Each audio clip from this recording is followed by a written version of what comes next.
नमस्कार।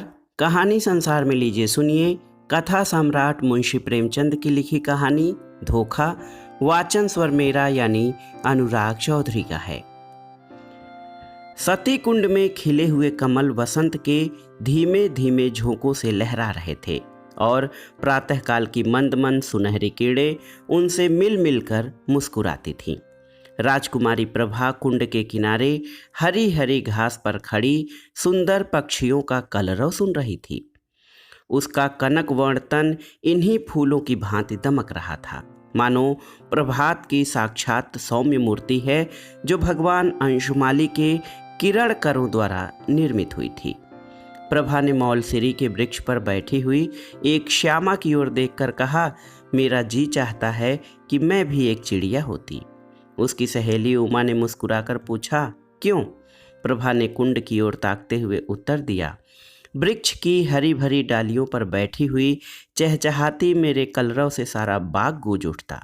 उमा ने छेड़ कर कहा, नौगढ़ की रानी ऐसी कितनी ही पक्षियों का गाना जब चाहे सुन सकती है। प्रभा ने संकुचित होकर कहा, मुझे नौगढ़ की रानी बनने की अभिलाषा नहीं है। मेरे लिए किसी नदी का सुनसान किनारा चाहिए, एक वीणा और ऐसे ही सुंदर सुहावने पक्षियों के संगीत की मधुर ध्वनि में मेरे लिए सारे संसार का ऐश्वर्य भरा हुआ है। प्रभा का संगीत पर अपरिमित प्रेम था। वह बहुधा ऐसे ही सुख स्वप्न देखा करती थी। उमा उत्तर देना चाह रही थी कि इतने में बाहर से किसी के गाने की आवाज आई, कर गए थोड़े दिन की प्रीति। प्रभा ने एकाग्र मन होकर सुना और अधीर होकर कहा, बहन, इस वाणी में जादू है। मुझसे अब बिना सुने नहीं रहा जाता, इसे भीतर बुला लाओ। उस पर भी गीत का जादू असर कर रहा था। वह बोली, निसंदेह ऐसा राग मैंने आज तक नहीं सुना। खिड़की खोलकर बुलाती हूँ। थोड़ी देर में रागिया भीतर आया। सुंदर सजीले बदन का नौजवान था। नंगे पैर, नंगे सिर, कंधे पर एक मृग चर्म, शरीर पर एक गेरुआ वस्त्र, हाथों में एक सितार, मुखारविंद से तेज छिटक रहा था। उसने दबी हुई दृष्टि से दोनों कोमलांगी रमणियों को देखा और सिर झुकाकर बैठ गया। प्रभा ने झिझकती हुई आंखों से देखा और दृष्टि नीचे कर ली। उमा ने कहा, योगी जी, हमारे बड़े भाग्य थे कि आपके दर्शन हुए। हमको भी कोई पद सुनाकर कृतार्थ कीजिए। योगी ने सिर झुकाकर उत्तर दिया, हम योगी लोग नारायण का भजन करते हैं। ऐसे ऐसे दरबारों में हम भला क्या गा सकते हैं, पर आपकी इच्छा है तो सुनिए। कर गए थोड़े दिन की प्रीति, कहाँ वह प्रीति, कहाँ यह बिछरन, कहाँ मधुबन की रीति, कर गए थोड़े दिन की प्रीति। योगी का रसीला करुण स्वर, सितार का सुमधुर निनाद, उस पर गीत का माधुर्य प्रभा को बेसुध किए देता था। इसका रसज्ञ स्वभाव और उसका मधुर रसीला गान अपूर्व संयोग था। जिस भांति सितार की ध्वनि गगन मंडल में प्रतिध्वनित हो रही थी, उसी भांति प्रभा के हृदय में लहरों की हिलोरें उठ रही थी। वे भावनाएं जो अब तक शांत थी जाग पड़ी। हृदय सुख स्वप्न देखने लगा। सती कुंड के कमल तिलिस्म की परियां बन बनकर मंडराते हुए भंवरों से जोड़ सजल नयन हो कहते थे, कर गए थोड़े दिन की प्रीति। सुर्ख और हरी पत्तियों से लदी हुई डालियां सिर झुकाए चहकते हुए पक्षियों से रो रो कर कहती थीं, कर गए थोड़े दिन की प्रीति। और राजकुमारी प्रभा का हृदय भी सितार की मस्तानी तान के साथ गूंजता था, कर गए थोड़े दिन की प्रीति। प्रभा बघौली के राव देवीचंद की एकलौती कन्या थी। राव पुराने विचारों के रईस थे। कृष्ण की उपासना में लवलीन रहते थे, इसलिए इनके दरबार में दूर दूर के कलावंत और गवैये आया करते थे और इनाम इकराम पाते थे। राव साहब को गाने से प्रेम था। वे स्वयं भी इस विद्या में निपुण थे। यद्यपि अब वृद्धावस्था के कारण यह शक्ति निःशेष हो चुकी थी, पर विद्या के गूढ़ तत्वों के पूर्ण जानकार थे। प्रभा बाल्यकाल से ही इनकी सोहबतों में बैठने लगी। कुछ तो पूर्व जन्म का संस्कार और कुछ रात दिन गाने की ही चर्चाओं ने उसे इस फन में अनुरक्त कर दिया था। इस समय उसके सौंदर्य की खूब चर्चा थी। राव साहब ने नौगढ़ के नवयुवक और सुशील राजा हरिश्चंद्र से उसकी शादी तजवीज की थी। उभय पक्ष में तैयारियां हो रही थीं। राजा हरिश्चंद्र मेयो कॉलेज अजमेर के विद्यार्थी और नई रोशनी के भक्त थे। उनकी आकांक्षा थी कि उन्हें एक बार राजकुमारी प्रभा से साक्षात्कार होने और प्रेमालाप करने का अवसर दिया जाए, किंतु राव साहब इस प्रथा को दूषित समझते थे। प्रभा राजा हरिश्चंद्र के नवीन विचारों की चर्चा सुनकर इस संबंध में बहुत संतुष्ट न थी, पर जब से उसने इस प्रेममय युवा योगी का गाना सुना था, तब से तो वह उसी के ध्यान में डूबी रहती थी। उमा उसकी सहेली थी। इन दोनों के बीच कोई पर्दा न था, परंतु इस भेद को प्रभा ने उससे भी गुप्त रखा। उमा उसके स्वभाव से परिचित थी, ताड़ गई, परंतु उसने उपदेश करके इस अग्नि को भड़काना उचित न समझा। उसने सोचा कि थोड़े दिनों में यह अग्नि आप से आप शांत हो जाएगी। ऐसी लालसाओं का अंत प्रायः इसी तरह हो जाया करता है, किंतु उसका अनुमान गलत सिद्ध हुआ। योगी की वह मोहनी मूर्ति कभी प्रभा की आंखों से न उतरती। उसका मधुर राग प्रतिक्षण उसके कानों में गूंजा करता। उसी कुंड के किनारे वह सिर झुकाए सारे दिन बैठी रहती। कल्पना में वही मधुर हृदयग्राही राग सुनती और वही योगी की मनोहारिणी मूर्ति देखती। कभी कभी उसे ऐसा भास होता कि बाहर से यह आवाज आ रही है। वह चौंक पड़ती और तृष्णा से प्रेरित होकर वाटिका की चहारदीवारी तक जाती और वहां से निराश होकर लौट आती। फिर आप ही विचार करती, यह मेरी क्या दशा है, मुझे यह क्या हो गया है। मैं हिंदू कन्या हूँ, माता पिता जिसे सौंप दे उसकी दासी बनकर रहना धर्म है। मुझे तन मन से उसकी सेवा करनी चाहिए। किसी अन्य पुरुष का ध्यान तक मन में लाना मेरे लिए पाप है। आह, यह कलुषित हृदय लेकर मैं किस मुंह से पति के पास जाऊंगी। इन कानों से क्यों कर प्रणय की बातें सुन सकूंगी जो मेरे लिए व्यंग से भी अधिक कर्णकट होंगी। इन पापी नेत्रों से वह प्यारी प्यारी चितवन कैसे देख सकूंगी जो मेरे लिए वज्र से भी हृदय बेधी होगी। इस गले में वे मृदुल प्रेम बाहों पड़ेंगे जो लौह दंड से भी अधिक भारी और कठोर होंगे। प्यारे, तुम मेरे हृदय मंदिर से निकल जाओ, यह स्थान तुम्हारे योग्य नहीं है। मेरा वश होता तो तुम्हें हृदय की सेज पर सुलाती, परंतु मैं धर्म की रस्सियों में बंधी हूँ। इस तरह 1 महीना बीत गया। ब्याह के दिन निकट आते जाते थे और प्रभा का कमल सा मुख कुम्हलाया जाता था। कभी कभी विरह वेदना और विचार विप्लव से व्याकुल होकर उसका चित्त चाहता कि सती कुंड की गोद में शांति लूं, किंतु राव साहब इस शोक में ही जान दे देंगे, यह विचार कर वह रुक जाती। सोचती, मैं उनकी जीवन सर्वस्व हूँ। मुझ अभाग्नि को उन्होंने किस लाड़ प्यार से पाला है और मैं ही उनके जीवन का आधार और अंतकाल की आशा हूँ। नहीं, यूं प्राण देकर उनका आशाओं की हत्या नहीं करूँगी। मेरे हृदय पर चाहे जो बीते उन्हें न कुढ़ाऊंगी। प्रभा का एक योगी गवैये के पीछे उन्मत्त हो जाना कुछ शोभा नहीं देता। योगी का गान तानसेन के गानों से भी अधिक मनोहर क्यों न हो, पर एक राजकुमारी का उसके हाथों बिक जाना हृदय की दुर्बलता प्रकट करता है। राव साहब के दरबार में विद्या की, शौर्य की और वीरता से प्राण हवन करने की चर्चा न थी। यहाँ तो रात दिन राग रंग की धूम रहती थी। यहाँ इसी शास्त्र के आचार्य प्रतिष्ठा के मसनद पर विराजित थे और उन्हीं पर प्रशंसा के बहुमूल्य रत्न लुटाए जाते थे। प्रभा ने प्रारंभ से ही इसी जलवायु का सेवन किया था और उस पर इसका गाढ़ा रंग चढ़ गया था। ऐसी अवस्था में उसकी गान लिप्सा ने यदि भीषण रूप धारण कर लिया तो आश्चर्य ही क्या है। शादी बड़ी धूमधाम से हुई। राव साहब ने प्रभा को गले लगाकर विदा किया। प्रभा बहुत रोई। उमा को वह किसी तरह छोड़ती न थी। नौगढ़ एक बड़ी रियासत थी और राजा हरिश्चंद्र के सुप्रबंध से उन्नति पर थी। प्रभा की सेवा के लिए दासियों की एक पूरी फौज थी। उसके रहने के लिए वह आनंद भवन सजाया गया था, जिसके बनाने में शिल्प विशारदों ने अपूर्व कौशल का परिचय दिया था। श्रृंगार चतुराओं ने दुल्हन को खूब संवारा। रसीले राजा साहब अधरामृत के लिए बिहवल हो रहे थे। अंतःपुर में गए, प्रभा ने हाथ जोड़कर सिर झुकाकर उनका अभिवादन किया। उसकी आंखों से आंसू की नदी बह रही थी। पति ने प्रेम के मद में मत्त होकर घूंघट हटा दिया। दीपक था पर बुझा हुआ, फूल था पर मुरझाया हुआ। दूसरे दिन से राजा साहब की यह दशा हुई कि भौरे की तरह प्रतिक्षण इस फूल पर मंडराया करते। न राजपाट की चिंता थी, न शैर और शिकार की परवाह। प्रभा की वाणी रसीला राग थी, उसकी चितवन सुख का सागर और उसका मुख चंद्र आमोद का सुहावना कुंज।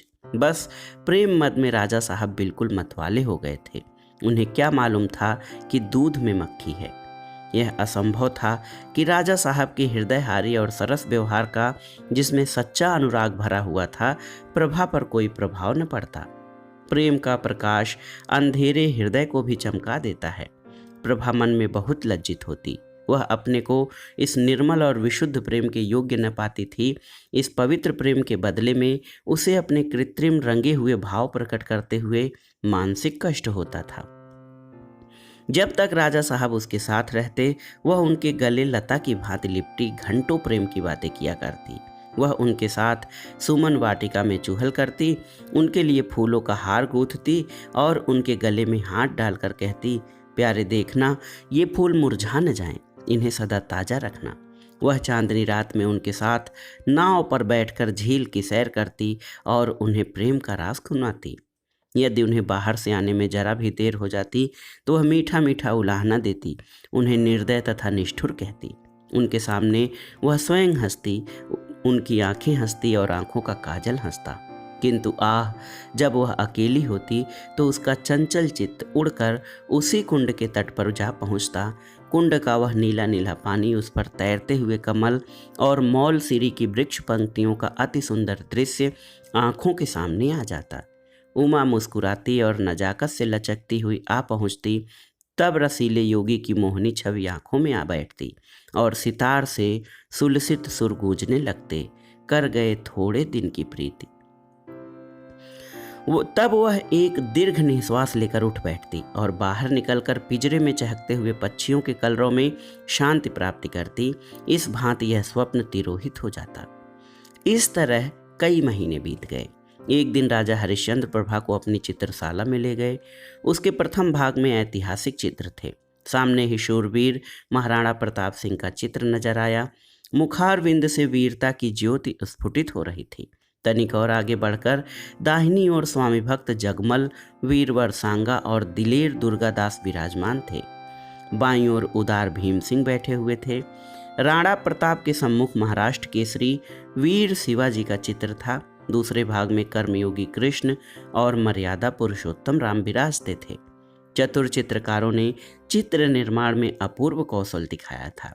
प्रभा ने प्रताप के पाद पद्मों को चूमा और वह कृष्ण के सामने देर तक नेत्रों में प्रेम और श्रद्धा के आंसू भरे मस्तक झुकाए खड़ी रही।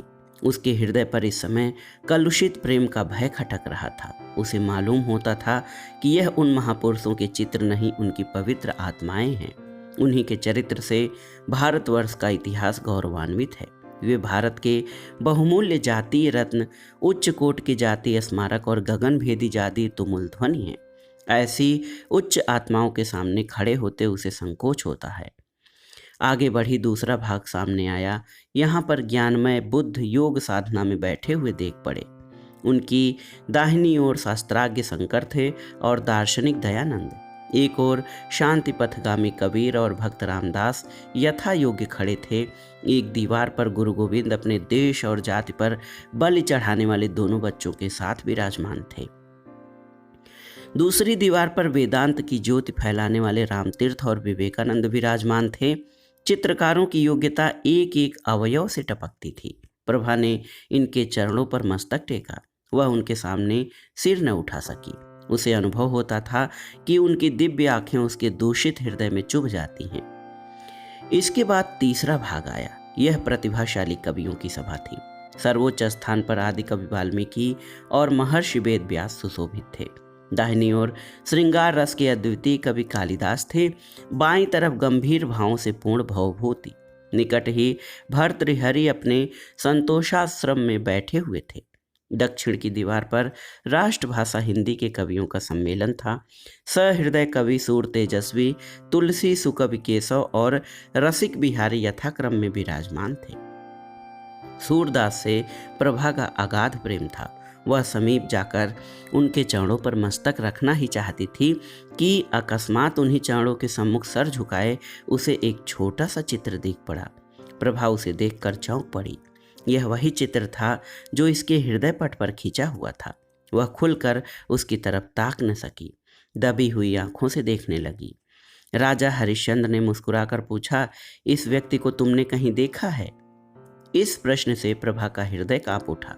जिस तरह मृग शावक व्याघ्र के सामने व्याकुल होकर इधर उधर देखता है, उसी तरह प्रभा अपनी बड़ी बड़ी आंखों से दीवार की ओर ताकने लगी। सोचने लगी, क्या उत्तर दूं? इसको कहीं देखा है? उन्होंने यह प्रश्न मुझसे क्यों किया? कहीं ताड़ तो नहीं गए हैं? हे नारायण, मेरी पत तुम्हारे हाथ है, क्यों कर इनकार करूं? मुंह पीला हो गया, सिर झुकाकर छीड़ स्वर से बोली, हाँ ध्यान आता है, कहीं देखा है। हरिश्चंद्र ने कहा, कहाँ देखा है? प्रभा के सिर में चक्कर सा आने लगा। बोली, शायद एक बार यह गाता हुआ मेरी वाटिका के सामने जा रहा था। उमा ने बुलाकर इसका गाना सुना था। हरिश्चंद्र ने पूछा, कैसा गाना था? प्रभा के होश उड़े हुए थे। सोचती थी, राजा के इन सवालों में जरूर कोई बात है, देखूं लाज रहती है या नहीं। बोली, उसका गाना ऐसा बुरा न था। हरिश्चंद्र ने मुस्कुराकर कहा, क्या गाता था? प्रभा ने सोचा, इस प्रश्न का उत्तर दे दूं तो बाकी क्या रहता है। उसे विश्वास हो गया कि आज कुशल नहीं है। वह छत की ओर निरखती हुई बोली, सूरदास का कोई पद था। हरिश्चंद्र ने कहा, यह तो नहीं, कर गए थोड़े दिन की प्रीति। प्रभा की आंखों के सामने अंधेरा छा गया, सिर घूमने लगा। वह खड़ी न रह सकी, बैठ गई और हताश होकर बोली, हाँ यही पद था। फिर उसने कलेजा मजबूत करके पूछा, आपको कैसे मालूम हुआ? हरिश्चंद्र बोले, वह योगी मेरे यहाँ अक्सर आया जाया करता है, मुझे भी उसका गाना पसंद है। उसी ने मुझे यह हाल बताया था, किंतु वह तो कहता था कि राजकुमारी ने मेरे गानों को बहुत पसंद किया और पुनः आने के लिए आदेश किया। प्रभा को अब सच्चा क्रोध दिखाने का अवसर मिल गया। वह बिगड़ कर बोली, यह बिल्कुल झूठ है, मैंने उससे कुछ नहीं कहा। हरिश्चंद्र बोले, यह तो मैं पहले ही समझ गया था कि यह उन महाशय की चालाकी है। डींग मारना गवैयों की आदत है, परंतु इसमें तो तुम्हें इनकार नहीं कि उनका गान बुरा न था। प्रभा बोली, ना, अच्छी चीज़ को बुरा कौन कहेगा? हरिश्चंद्र ने पूछा, फिर सुनना चाहो तो उसे बुलवाऊं? सिर के बल दौड़ाएगा, क्या उनके दर्शन होंगे? इस आशा से प्रभा का मुखमंडल विकसित हो गया, परंतु इन कई महीनों की लगातार कोशिश से जिस बात को भुलाने में वह किंचित सफल हो चुकी थी, उसके फिर नवीन हो जाने का भय हुआ। बोली, इस समय गाना सुनने को मेरा जी नहीं चाहता। राजा ने कहा, यह मैं न मानूंगा कि तुम और गाना नहीं सुनना चाहती, मैं उसे अभी बुलाए लेता हूँ। यह कहकर राजा हरिश्चंद्र तीर की तरह कमरे से बाहर निकल गए। प्रभा उन्हें रोक न सकी, वह बड़ी चिंता में डूबी खड़ी थी। हृदय में खुशी और रंज की लहरें बारी बारी से उठती थीं। मुश्किल से 10 मिनट बीते होंगे कि उसे सितार के मस्ताने सुर के साथ योगी की रसीली तान सुनाई दी, कर गए थोड़े दिन की प्रीति।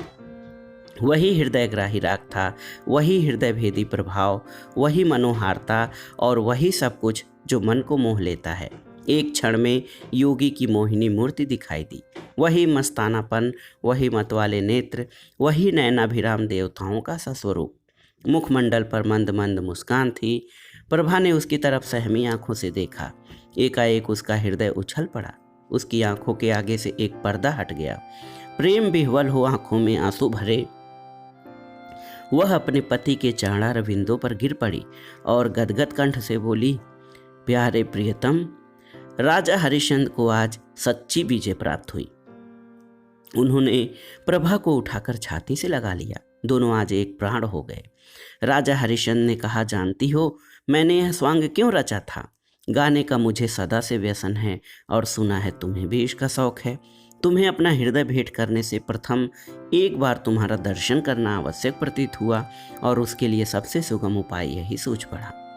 प्रभा ने अनुराग से देखकर कहा, योगी बनकर तुमने जो कुछ पा लिया वह राजा रहकर कदापि न पा सकते। अब तुम मेरे पति हो और प्रियतम भी हो, पर तुमने मुझे बड़ा धोखा दिया और मेरी आत्मा को कलंकित किया। इसका उत्तरदाता कौन होगा?